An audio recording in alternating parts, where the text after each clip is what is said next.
At 1:09 in the morning on 14th of June 2017, fire escaped from a 4th floor flat and entered the outside wall of Grenfell Tower. 18 minutes later, it had reached the roof. Within 3 hours, almost the entire building was engulfed. 72 people died. But the warning that should have stopped the disaster did not appear that night. It appeared 12 years earlier inside a fire test. One version of the cladding performed so badly that it could not receive a European fire classification. The result should have stopped that product reaching a residential tower. Instead, the danger disappeared behind technical language, incomplete information, and assumptions that somebody else had checked. Grenfell was not destroyed by materials nobody understood. The warning existed. The chain continued anyway. The product was called Reynobond 55 PE. From the outside, it appeared to be aluminium. But between two thin aluminium sheets was a plastic core made of polyethylene. Polyethylene burns fiercely. The panel could be attached flat using rivets, or their edges could be folded into box-shaped cassettes. The panels used on Grenfell were installed in cassette form. That distinction mattered. In 2005, manufacturer Arconic received test results showing that the cassette version performed far worse in fire. It behaved so dangerously that it could not be classified under the European system. The riveted version received a much better rating. Yet the difference was not made clear to the British market. The product continued to be sold. By 2011, Arconic knew that cassette panels were considerably more dangerous. Fires involving similar materials had already occurred overseas. A more fire-resistant version was available. The polyethylene version remained on sale. Arconic knew Grenfell was a high-rise residential building. It knew the panels would be installed as cassettes. But the people choosing and approving the wall were not given a clear warning about what the test had shown. The first link in the chain was not a lack of evidence. It was evidence that did not reach the people who needed it. The insulation behind the panels carried another warning. Celotex wanted to market its RS5000 insulation for use on buildings above 18 metres. To support that claim, it arranged a full-scale wall test in February 2014. The system failed. Celotex was allowed to try again. For the second test, fire-resistant magnesium oxide boards were added at critical points within the wall. These boards protected vulnerable areas of the test structure. This time, the system passed. But the final test report did not clearly identify those additional boards among the materials used.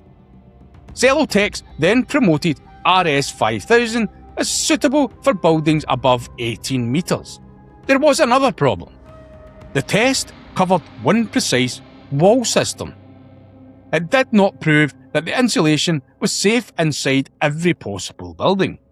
Grenfell Wall was different.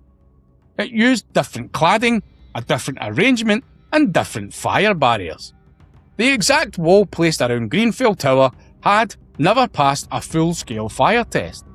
Yet the language of passing, approval, and certification moved through the project. A successful test became a safe product. A safe product became a safe wall. And a safe wall became somebody else's responsibility. While those claims travelled through reports and brochures, hundreds of people were living inside the building the materials would eventually cover. Grenfell Tower had stood in North Kensington since the 1970s. Its concrete structure relied on compartmentation. A fire inside one flat should remain there long enough for firefighters to control it. That principle supported the stay-put strategy. Between 2012 and 2016, the tower was refurbished.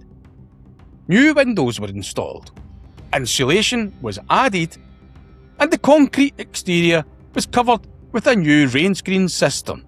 The architect initially proposed zinc panels. Then pressure to reduce costs increased. A cheaper option was selected: aluminium composite panels with a polyethylene core. Cost alone did not make the disaster inevitable. The material could still have been rejected. The wall could still have been properly assessed. But responsibility fractured across the project. The architect expected specialists in building control to resolve the details. The main contractor relied on the cladding subcontractor. The subcontractor assumed the design team and building control would check compliance. Building control failed to scrutinise the wall properly. The fire safety strategy was never completed. Nobody enforced the question that mattered: show us the full-scale fire test for the wall you are actually going to build. There was no successful test. At 12:54 a.m. on the 14th of June 2017, a resident called 999. An electrical fault had started a fire inside a fridge freezer in flat 16. The resident was not responsible for what followed. A kitchen fire was foreseeable. A building-wide inferno was not. By 1:09, heat and flames had found a route into the refurbished exterior.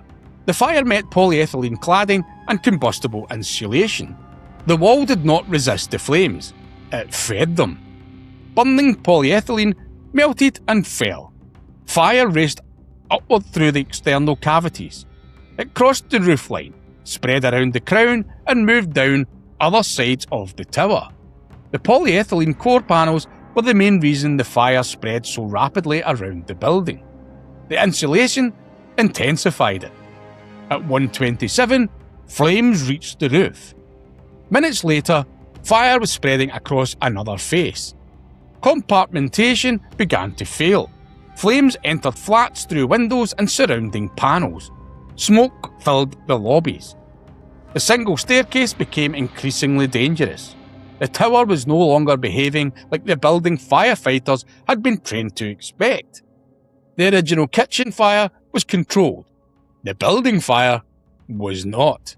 Grenfell was not caused by one faulty appliance, nor was it caused by one person making one obviously reckless decision. It was a chain. A cladding manufacturer possessed evidence showing that one form of its product was dangerously combustible. An insulation company used a specially modified test wall to support a much broader safety chain.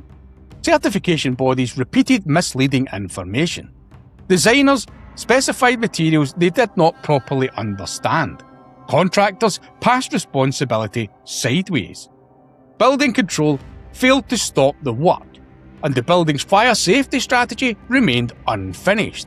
Every link made the next failure easier to excuse. Nobody needed to believe the wall was unquestionably safe. They only needed to believe somebody else had checked.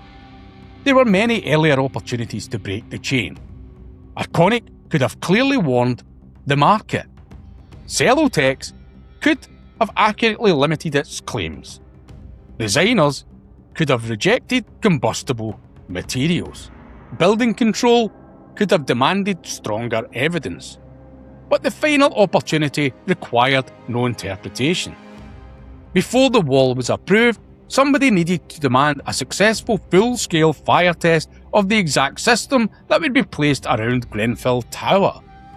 Had that requirement been enforced, the answer would have been simple. No such test existed. The materials could have been rejected. The wall could have been redesigned. The chain could have ended there. The fire at Grenfell began inside a kitchen. The disaster began years earlier when field tests became marketing, approval became assumption, and responsibility was divided until nobody truly held it.